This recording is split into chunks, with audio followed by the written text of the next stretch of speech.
Salut, je m'appelle Christelle, ici de la chaîne Académie de la Nouvelle Conscience.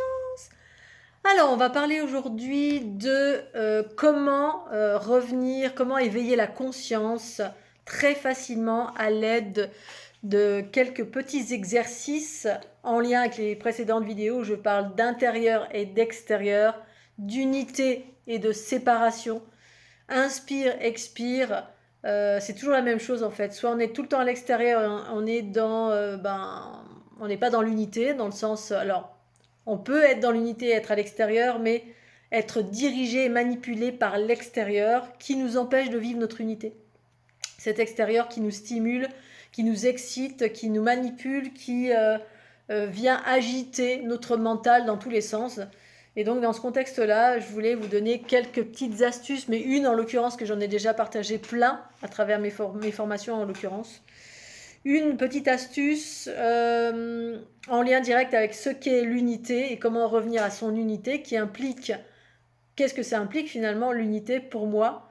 Donc la pleine conscience, hein, l'unité c'est un travail pour vivre la pleine conscience de chaque chose, c'est-à-dire être maître à bord. C'est la conscience, c'est la conscience élargie qui est maître à bord. C'est pas les formes pensées, les énergies diverses et variées qui nous traversent. Donc en fait, on est à H24, on est traversé par différentes. Ça, c'est une information à connaître qui fait partie en fait du chemin évolutif de l'individu. C'est qu'on est baigné dans un champ informationnel, donc toutes les créations des êtres humains ici-bas sur la planète Terre et toutes les créations des non-êtres humains, c'est-à-dire toutes les formes pensées, les entités diverses et variées, etc. On baigne là-dedans à travers l'être incarné que nous sommes, mais également l'être énergétique, parce qu'on n'est pas qu'un être incarné, on est aussi un être énergétique, dans le sens où c'est la même chose, sauf qu'on vibre, il y a des espaces de notre être qui vibrent d'une façon plus rapide et qui sont invisibles, et qui captent une multitude de choses. Et de ce fait, on a des pensées qui partent dans tous les sens, parce que on n'a pas appris, et on ne nous apprend pas, au demeurant, à rester centré. Et rester centré, ça veut dire tu restes maître à bord. Maître veut dire quoi? Veut dire maîtrise. C'est-à-dire que c'est la conscience qui s'incarne dans le corps et qui doit être en mesure de maîtriser ses pensées et de discerner ses pensées des pensées des autres. Et là, on devient maître parce que du coup, on a par connaissance de cause, on a par connaissance conscience que ce qu'on est en train de, je sais pas, dans tous les sens là, c'est souvent des pensées qui nous traversent, pas forcément les nôtres, et où c'est des formes pensées, des entités diverses et variées qui tournent dans tous les sens et qui qui font agiter le mental. Donc une des problématiques ou un des exercices souvent proposés sur le chemin de l'éveil, donc l'éveil égale équilibre, équilibre égale joie, égale harmonie dans son quotidien, hein, plus de paix, plus de joie, plus d'harmonie, plus de liberté et plus de incarner cette conscience qui nous amène à une forme de libération. Et donc une forme, et cette forme on peut aller de plus en plus loin après en utilisant des outils comme les codes géométriques de la fleur de l'unité qui vous amènent à vraiment aller vers des processus de libération de plus en plus vastes pour, entre guillemets, ne plus répondre aux stimuli de la dualité de ce monde. Et c'est ça qui nous perd finalement, hein, qui font qu'on est des êtres agités, on ne sait plus quand, comment, pourquoi, quoi choisir, où aller, que faire, quelle direction. On cherche en permanence, on va chercher à l'extérieur, chat GPT, papa, maman, pépé, mémé, les guides, les anges, les archanges. Bref, on demande à tout le monde sauf à la conscience universelle qui finalement est là. Mais comme on est dans ces embroglios de 4 milliards d'énergie qui nous traversent, sans avoir conscience que ça ne nous appartient pas forcément, et si ça nous appartient, eh bien, tout est fait pour, par nous-mêmes, nos schémas intérieurs chaotiques, par méconnaissance, ou des schémas extérieurs qui viennent agiter notre mental. Donc je vais vous donner ici maintenant un outil simple, donc qui fait la différence entre être tout le temps à l'extérieur, donc manipulé par les stimuli extérieurs, extérieur veut dire qui ne vous appartiennent pas forcément. Alors ça c'est un point de vue, hein, parce qu'après il y a des points de vue plus vastes où tout nous appartient, mais il y a un point de vue, du point de vue de l'aspect incarné de mon être, il y a une séparation entre moi et la personne qui est en face de moi. Et je suis en mesure de capter si ce que je suis en train de sentir dans mes émotions ou dans mon corps si c'est à moi ou pas à moi. Parce que moi je capte, je ne suis pas séparée, je suis séparée au niveau de mon corps, sinon j'existerais pas. J'ai un corps physique qui me sépare de ce que j'observe pour vivre l'expérience humaine, ici pleinement incarnée dans ce corps physique pour des raisons précises. Mais tout ce que je suis amenée à ressentir dans mon corps physiquement comme douleur ou comme pensée, je suis à même de savoir si ça vient de moi ou pas moi. Et ou même quand ça provient de moi, qu'est-ce qui fait que ça s'est agité? Qu'est-ce qui fait que je passais de l'alignement ici et maintenant, calme, silence, paix, et que si j'ai envie de m'agiter dans le sens où c'est plus une agitation, mais si j'ai envie de projeter ma conscience, donc mes idées quelque part, elles le font de façon structurée pour une raison précise. Voilà, un objectif de je veux faire ceci, je veux faire cela, parce que le mental a son intérêt, c'est pas un outil à abattre, c'est un outil à maîtriser en connaissance de cause. La cause, c'est-à-dire pourquoi on est agité, pourquoi on ne sait pas quand, comment, pourquoi on est en train de se débattre H24 dans ce monde de dualité et qui amène forcément à de la souffrance très souvent ou de la confusion ou du manque de clarté ou bref, on n'est pas dans le discernement clair d'une conscience qui habite pleinement le corps et qui a réussi à calmer un espace du corps, parce que le mental c'est un espace, il y a plein d'autres espaces qu'on doit apprendre à aligner avec la conscience universelle. Donc c'est ce fameux extérieur, faire une différence entre ce qui me stimule et me manipule à l'extérieur et comment je dois ramener à l'intérieur. C'est toujours pareil, l'unité fait référence à l'intérieur. Intérieur égale énergie féminine, extérieur égale énergie masculine. Et puis, voilà, l'énergie masculine peut être juste quand elle est projetée, énergie vitale projetée, une énergie projetée à l'extérieur via la conscience universelle, c'est juste et parfait. Une énergie projetée à l'extérieur à partir de l'ego, donc ce qui finalement agite, et bien ça, c'est pas juste et parfait. Ça nous amène dans des voies de garage, dans des errements, on erre, on sait pas trop, on met le pied dans le fossé, bref, on se fait mal, on se casse, bref. Tout est un peu plus ou moins chaotique et rien n'est dirigé par la conscience qui voit très clair et qui sait exactement comment aller vivre une vie harmonieuse et ce qui est juste et bon pour soi, connaît les limites, bref, il agit dans la justesse. Et donc cette conscience universelle, pour aller vers de plus en plus d'elle-même, d'abord faire un travail général sur soi, bien évidemment. Donc là, je m'adresse à des personnes qui ont déjà une conscience et qui ont déjà entamé un cheminement vers l'unité en soi, donc c'est-à-dire incarner une conscience plus vaste, pleinement dans le corps, qui vient être qui est vraiment qui gouverne le corps, voilà, mais non pas par l'écrasement, mais du haut de sa sagesse amour, voilà. Et du coup, c'est simple, à chaque instant de votre vie, à tout moment, ça demande un travail d'introspection, d'observation de soi-même, plus qu'introspection, d'observation de soi. Observer ses pensées. À chaque instant, quand vous êtes en train de faire quelque chose, alors si vous êtes en train de faire quelque chose de précis, vous faites un focus sur quelque chose, eh bien ça c'est une bonne chose, faire le focus, c'est-à-dire être ici et maintenant à ce que vous êtes en train de faire. Ça, c'est permettre à la conscience d'être ici et maintenant. Et quand vous êtes ici et maintenant, eh bien, c'est la conscience universelle qui peut tendre à se déployer. Voilà, parce que il y a le corps qui est là et le mental est en train de faire un focus sur. Imaginons, là, je fais un focus sur ce que je suis en train de dire. J'ai un sujet précis et même si je fais des voies de détour dans tous les sens, je reviens tout le temps à cet alignement. Voilà, ça c'est un exercice de style, mais c'est même pas un exercice, c'est naturel. Et que parfois, quand on n'est pas vraiment aligné, on peut prendre des chemins de traverse et puis finalement terminer à parler de tout à fait autre chose parce que du coup on s'est perdu.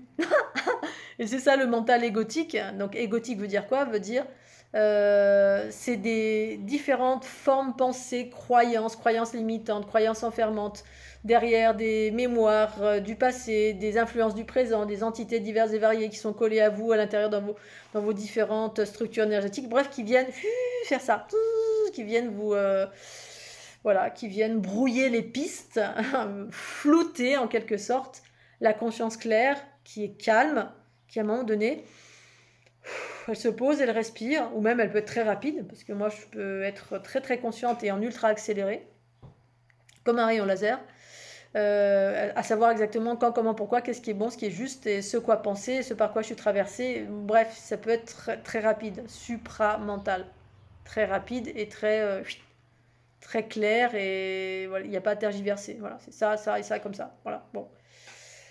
Alors, C'est simple, un travail à réaliser au quotidien pour réaligner le mental à l'intérieur de vous. C'est-à-dire rapprocher ce mental qui a tendance à partir à l'extérieur, partout et n'importe où, complètement désordonné. Donc à chaque instant, apprendre à ramener, d'abord prendre conscience, bien évidemment, que vous êtes dans la pensée, désordonnée qui part dans tous les sens, qui pense à tout et n'importe quoi. Quand vous êtes en train de faire quelque chose, à chaque instant. Donc là, en l'occurrence, je vous parle, je suis en train de faire un focus, je ne suis pas en train de penser à Pierre, Paul, Jacques, la discothèque, le danser, je ne suis pas en train de penser dans tous les sens, je parle d'une chose, donc c'est une forme de focus. C'est-à-dire on est concentré à être ici maintenant en train de parler d'un sujet précis. Voilà, moi j'ai pas besoin de faire d'efforts pour cela, en tout cas dans ce contexte. Mais pour autant, donc du coup de ramener à chaque fois le focus ici maintenant à ce que vous êtes en train de dire ou en train de faire, eh bien ça permet à la conscience d'habiter le corps. Quand vous rapprochez à chaque fois, que vous allez chercher les pensées, alors il y a différentes écoles, il y en a qui disent laisse-toi traverser, voilà, si tu te laisses traverser, un coup le vent il est à droite, un coup il est à gauche, un coup tu es en avant, un coup tu es en arrière, donc ça nous fait vaciller de se laisser traverser, ou pas. Voilà, moi de me laisser traverser sans s'accrocher, ça fait toujours de l'agitation, c'est-à-dire que tu es traversé H24, tout le temps par 4 milliards de trucs, à toi, pas à toi, ou voilà. Ensuite, exemple à midi par exemple, je mange avec maman, on mange, etc.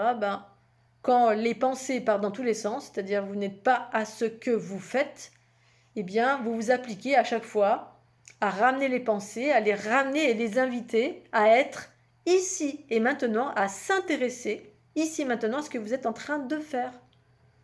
Même pour un moment qui au demeurant peut sembler insignifiant alors qu'il ne l'est pas. En fait, chaque instant ne sont pas insignifiants.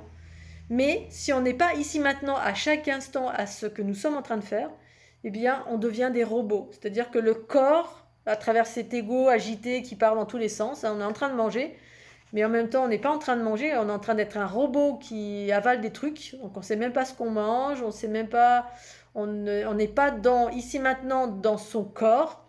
Dans le corps, ça veut dire pour ramener ces pensées chaotiques qui sont à tout sauf au moment où vous êtes en train de manger. C'est-à-dire vous êtes en train de penser à le passé, le futur, ce que je vais faire ce soir, ou à papa, maman, pépé, mémé, vous êtes partout sauf là. Et donc un bon moyen, c'est de vous rendre compte à chaque fois que vous êtes partout sauf là, et de revenir, à chaque fois inviter les pensées à revenir à ce que vous êtes en train de faire, et à les inviter à ressentir ce que vous êtes en train de faire. Par exemple, quand on est en train de manger, eh bien, quand on est partout sauf ici, on ne sent rien de ce qu'on mange. Donc on n'est pas conscient de ce que l'on mange. C'est ça, en fait, être conscient, entre autres, parce que c'est plein d'autres choses. C'est quand la conscience se trouve là où vous êtes en train de faire une chose, eh bien, tout est amplifié dans ce que vous êtes en train de faire. C'est-à-dire votre sensibilité augmente, vous respirez, vous mâchez, vous êtes là en train de couper. Donc on écoute le bruit du couteau ou de la fourchette. On rapproche les pensées proches du corps, de plus en plus proches. Voilà. Alors ça peut être proche, mais ça peut être, si vous n'arrivez pas trop proche, on peut commencer par, si vos pensées étaient très très loin, de les ramener là, à écouter ce qu'il y a autour de vous, les oiseaux, voilà, revenir à des choses, à des pensées ou des sensations proches, voilà, les sensations du corps, revenir à l'aspect corporel qui est finalement, qui est ici là, qui est mon corps, c'est l'aspect corporel. C'est l'espace le plus proche de la conscience qui est censée habiter ce corps.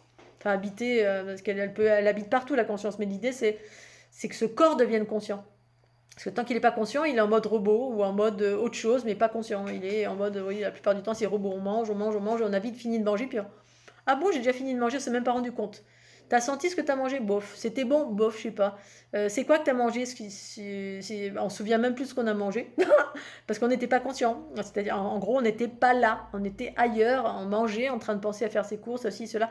Donc, en fait, c'est ça l'agitation. C'est-à-dire que le mental vous amène vos pensées. Et c'est pas que le mental, c'est tout ce que j'ai énoncé là au préalable, hein, c'est toutes ces formes pensées, c'est tout ce que vous n'avez pas nettoyé en vous, c'est toute cette agitation permanente reliée au chaos de ce monde qui finalement est en lien avec toutes les entités magnétiques, vos mémoires, votre façon de fonctionner, l'aspect robotique qui est prédominant en vous et non pas l'aspect conscient. L'aspect robotique, c'est que vous faites de tout de façon robotique, vous êtes dans les habitudes. Les habits qui tuent, habitudes, comme disait si bien Claude Trax, merci à lui. Les habitudes, c'est les habits qui tuent, c'est-à-dire on devient un robot et on n'est plus conscient de ce qu'on fait, parce qu'on est toujours notre mental, nos pensées sont jamais là à ce que nous sommes en train de faire. Et du coup, ben, on ne peut pas s'éveiller, parce que s'éveiller, ça veut dire que la conscience illumine le corps. La conscience est ici maintenant présente quand je le décide. Voilà. Une fois qu'on a maîtrisé ça, qu'on a ancré la conscience tout ou en partie dans le corps, voilà, ancrée dans le corps, eh ben, elle peut s'expanser ailleurs parce que c'est vous qui décidez et non plus les formes pensées qui tournent comme ça dans tous les sens. Et comme c'est tellement agité, ben, finalement, on est ici maintenant en train de faire des choses robotiquement. Quelqu'un nous parle, on n'a même pas entendu. Dans une conversation, on n'est même pas en train d'écouter, on est en train déjà de réfléchir à ce qu'on va répondre. On est tout sauf spontané.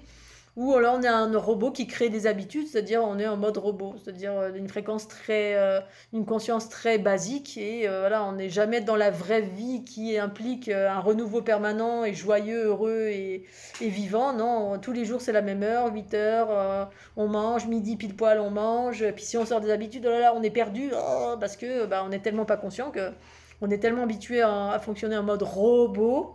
Là, robot égale une conscience très diminuée. Voilà, qui décide à notre place finalement la conscience égotique, hein, voilà.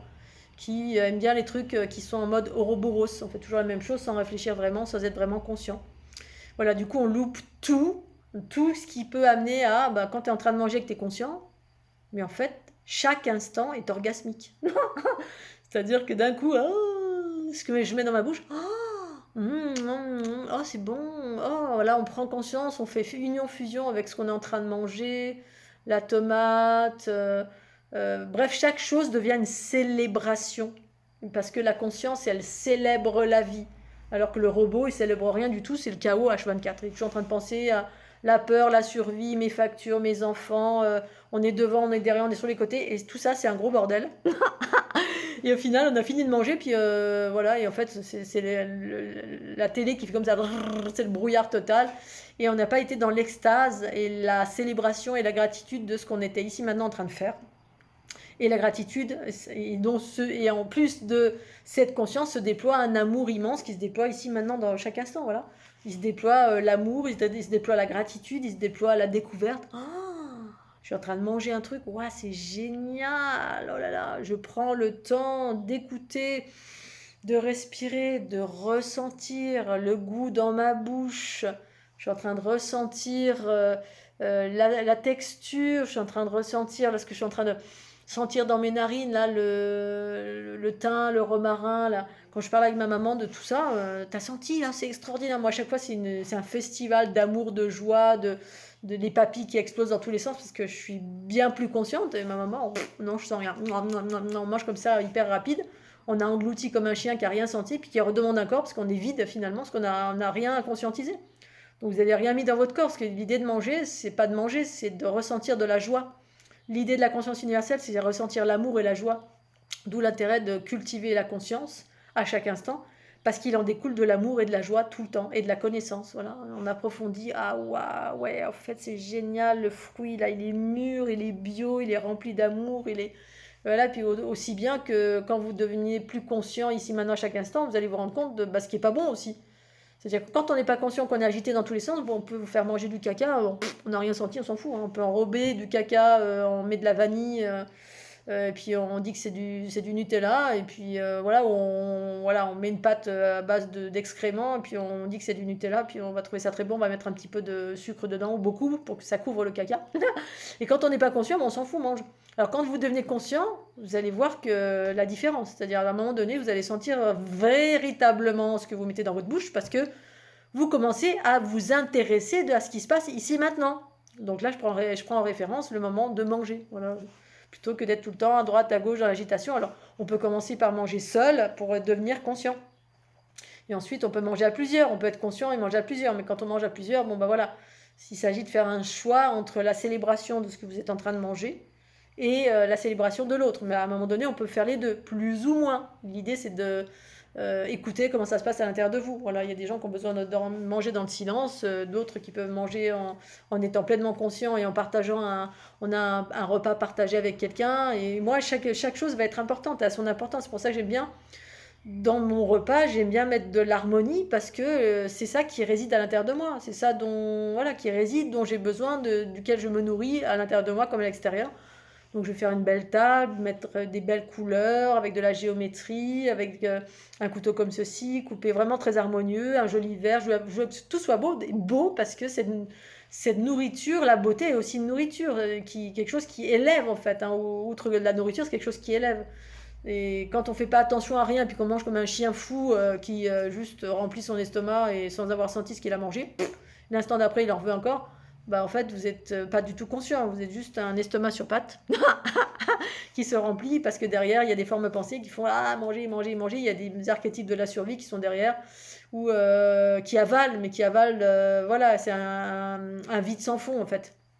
C'est un fond sans un fond vide, c'est un estomac vide, voilà, un vide sans, comment on appelle ça, bon, un vide sans fond, je sais pas si c'est pas le terme, mais vous comprenez l'image. En gros, on peut tout le temps engouffrer quelque chose, vous serez jamais à satiété parce que c'est pas l'estomac qui réclame, c'est les formes pensées par lesquelles vous êtes habité qui réclament à chaque fois qu'il y a un stress, à chaque fois on n'est pas bien. Alors des fois c'est juste, mais pour revenir à comment apprendre à s'éveiller en incarnant la conscience, c'est bien déjà apprenez à maîtriser le mental avec ces exercices à chaque instant. Quand vous êtes ici maintenant à écouter quelqu'un, écoutez-le vraiment.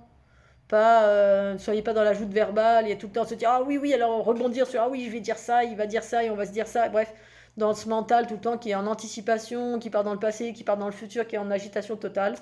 Puis une fois qu'on a fait bien d'agitation, on est content, mais en fait, c'est vide finalement. C'est vide, c'était juste de l'agitation qui répond à la dualité de ce monde, donc aux formes pensées chaotiques par lesquelles on est manipulé, qui sont là, là et là, un peu partout en soi, et qui cherchent juste à faire de l'agitation, parce que c'est de cela dont elles se nourrissent. Voilà, du chaos que vous générez H24, ou de l'agitation, ou de la séparation, ou de... Bref. Du coup, revenez tout le temps à observer où vous en êtes dans vos pensées. Voilà. Observez tout le temps vos pensées, et quand ça part dans tous les sens, vous maîtrisez rien. Parce que même de dire à ses pensées de revenir vers soi, bah, c'est difficile. Donc apprenez à les ramener tranquillement, sans trop d'autorité. Alors après, s'il y a besoin de faire une autorité, il y a plusieurs levels de comment on ramène les pensées.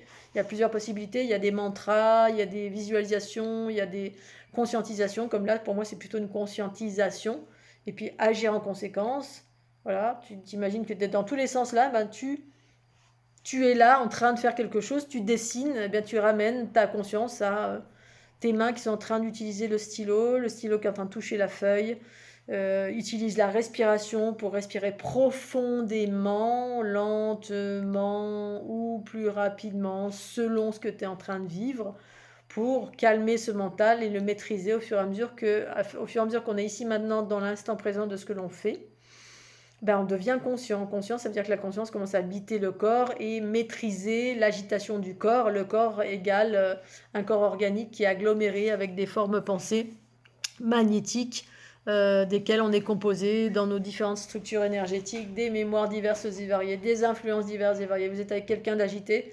Si vous êtes perméable, c'est-à-dire dans l'unité, eh bien, vous allez être amené à être entraîné par sa propre agitation, vivre une agitation qui n'est pas du tout la vôtre.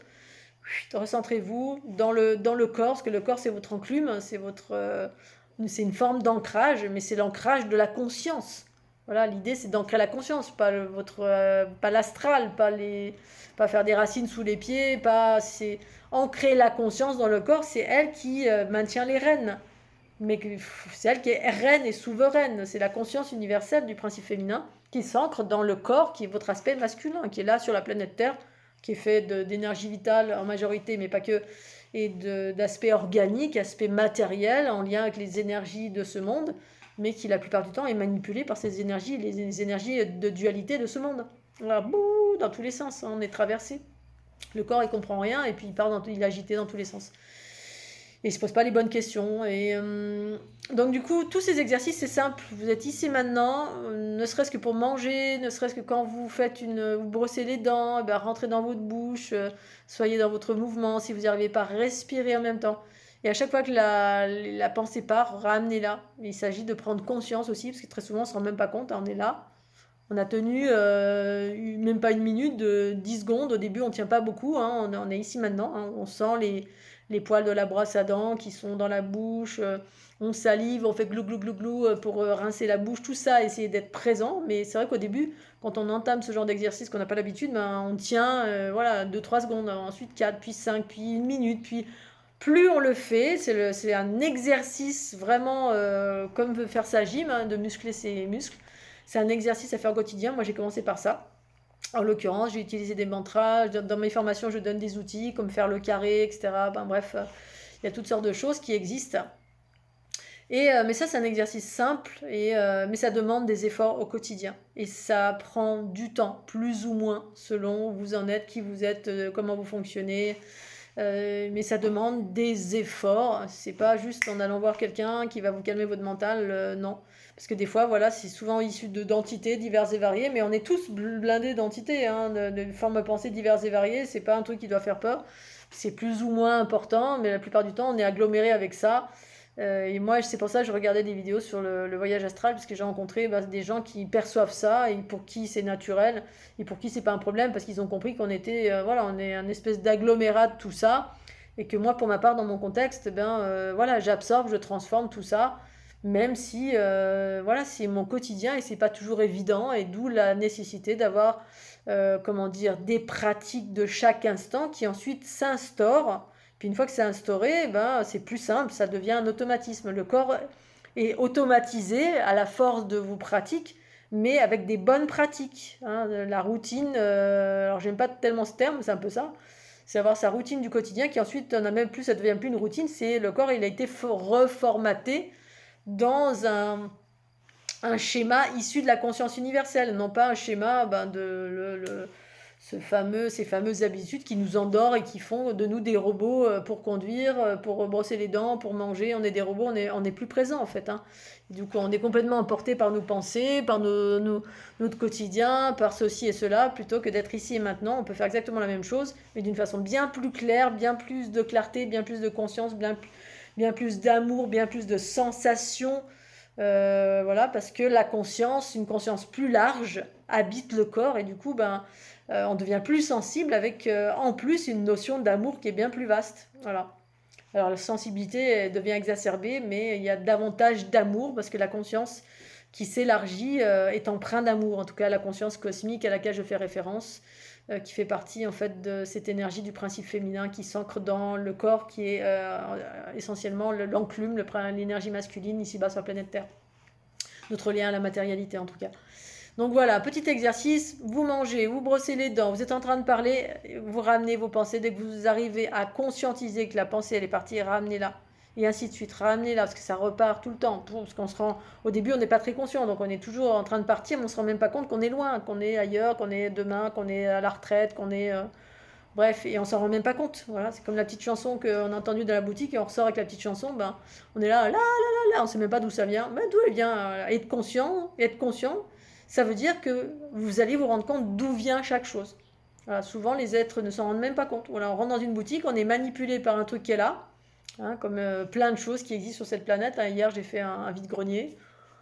Toute la journée, la musique, un truc de basse fréquence, et ça tourne dans la tête, et ça doit alourdir tout le monde. Puis vous rentrez, vous avez le truc dans la tête comme ça. On ne se rend même pas compte, et ça a généré des basses fréquences. Et la plupart des êtres se rendent même pas compte, ils rentrent avec ça, ils savent même pas d'où ça vient, mais d'où elle vient cette chanson, on s'en souvient plus. Voilà. Disons que les basses fréquences et l'agitation du monde reliée à tout ce que je viens d'expliquer, c'est ce qui nous rend totalement plus ou partiellement amnésiques en fait. Hein. On oublie les choses parce que c'est tellement pas structuré, c'est déstructuré. Il n'y a plus de clarté, il n'y a plus rien. On est dans une espèce d'embroglio général qui sert les entités des basses fréquences de ce monde finalement, qui se nourrissent de ça, hein, de notre chaos général, de nos peurs générales, de notre agitation, qui amène immanquablement à la survie, à la peur, au stress. Bref, C'est un espèce de cercle infernal, une spirale ascendante, enfin descendante plus qu'ascendante, descendante, alors que la conscience, plus on la cultive, à travers au moins ce petit exercice, au moins, il y en a plein d'autres, eh bien, vous devenez de plus en plus conscient, joyeux, heureux, clairvoyant, clairsentient, clair ce que vous voulez, mais surtout clair joyeux. Mais avec la connaissance qui va avec et l'harmonie qui en découle. Et après, bah, il s'agit de maintenir son équilibre parce que voilà, tout n'est pas ancré. À force de constater que pour ma part, c'est pas le cas. Bien évidemment, c'est un équilibre à maintenir, même s'il y a des choses qui s'ancrent. Force est de constater que voilà, quand on ancre ce genre de choses, ben, effectivement, on ancre beaucoup de lumière et puis ben, après, effectivement, il faut gérer. Mais l'idée, c'est d'ancrer ça dans un monde de dualité où tout n'est que chaos, manipulation, mais manipulé qui veut bien l'être, mais en même temps, qui veut bien l'être quand on est conscient. Quand on n'est pas conscient, bah oui, effectivement, on est manipulé. C'est pas qu'il y a des méchants, c'est que juste on n'est pas conscient et de cette inconscience découle la manipulation parce qu'on n'est pas conscient. Voilà, de pourquoi j'ai mal là, pourquoi j'ai mal à la gorge, pourquoi j'ai des bobos là, pourquoi je suis angoissée ici, pourquoi j'ai mal à la tête. On n'est pas conscient de la vraie origine de tout ceci. Notre agitation, nos bobos, nos manquements, on se casse la gueule en voiture, en vélo, on se cogne, ben, on ne sait pas pourquoi. La plupart du temps, on est plugué par 4 milliards de trucs, 4 milliards d'énergies qui sont pluguées à nous, en nous, ou qui viennent de l'extérieur, qui viennent de l'intérieur, ça vient de partout. Et l'idée, c'est d'être de plus en plus conscient, puis ensuite bah, apprendre à pacifier tout ça. La conscience fait très bien ça, en union, fusion avec le corps, ça fait une force, c'est ça l'unité. Mais ça demande un travail du quotidien pour aller aligner ben, tous les centres énergétiques avec cette conscience. Et là, en l'occurrence, j'ai parlé du mental. Donc il reste tout le reste, hein. La parole, le cœur, le plexus, le ventre, le chakra racine. Puis ensuite, on découvre tous les autres chakras ou pas, parce qu'on en a bien plus que 7. Je n'aurai de cesse d'expliquer cela. Et voilà. Sur ces belles paroles, je vous fais un gros bisou, Scooby-Doo. Je vous souhaite un super week-end. Puis à tout bientôt. Tchuss.